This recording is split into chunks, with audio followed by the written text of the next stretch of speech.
Chapter 1. The most perfect creature. Creator made me as the greatest created being ever created. Wisdom, beauty and skills that I was granted were beyond anything ever seen before. Other creatures admired me. I was awarded the highest possible role that a creature can have. I was a cherub. This is the highest order of angels, who are in the immediate vicinity of the Creator. I enjoyed observing how other creatures loved me, and I enjoyed showing them my beauty, wisdom and skills. But something was missing. Although they were delighted by my presence, and although they truly loved me and obeyed me with joy, the spark in their eyes while they would observe the Creator and His Son was missing. I was then consumed by an unknown feeling. I didn't know what to do and how to behave. In spite of the perfect order that the universe was in, I started to feel something opposite of pleasure.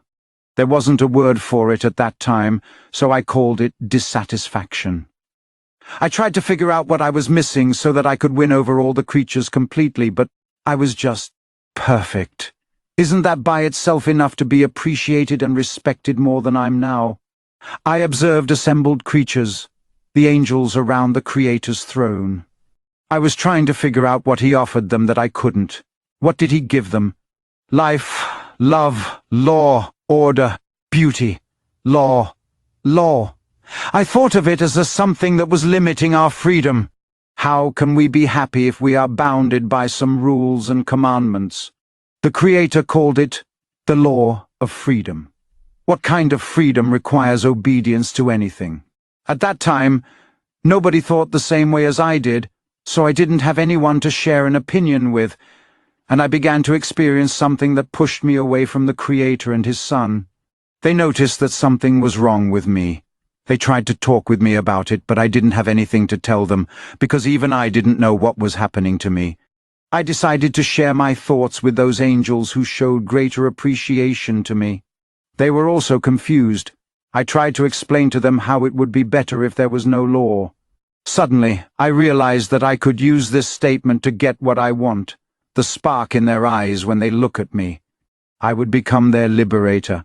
I would set them free from the bondage of the law. I talked with other beings, suggesting what I wanted them to conclude. It was surprisingly easy to convert them to my side. They all loved and trusted me. I went a step further. I started lying to win them over to my side. It was so simple. Up to then, no one ever said anything but the truth. Therefore, they believed everything I told them. Initially, I felt strange and uncomfortable when lying, but the results I've achieved in their affection towards me overcame the feeling of discomfort. After all, I intended to explain later that this was the quicker way towards freedom. The Creator warned me where this way of thinking and action will lead me. He begged me to stop doing what I was doing and return to where I was. However, I did not let Him brainwash me like the others. I didn't listen to Him. Soon enough, He told me that I can no longer perform the duties I did up to that moment.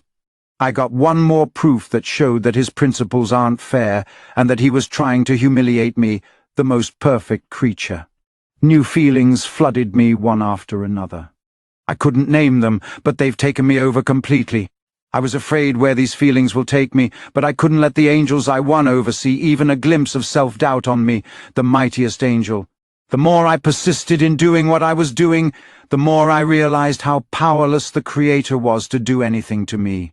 However, He is the giver of life, and He could just take it from me, but I realized that He wouldn't do that. This would only prove that I was right. That encouraged me even more. I realized that He has limitations I don't. I decided to use that to my advantage. More and more angels joined me and stood by my side. We accused those who warned us and didn't want to join us that they served the Creator out of fear, even though they have free will.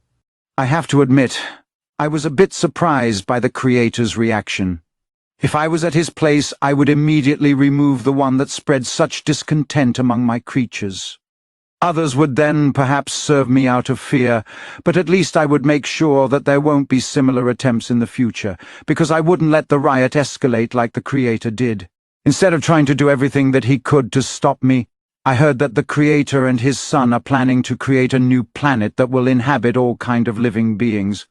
as well as a being in their image, as the apex of creation. That got me pretty excited. Apart from kicking me out my position, he seemed to ignore me and act like I do not even exist, as if I don't represent any threat to His Majesty whatsoever. A new feeling then overcame me. Today it is known as anger.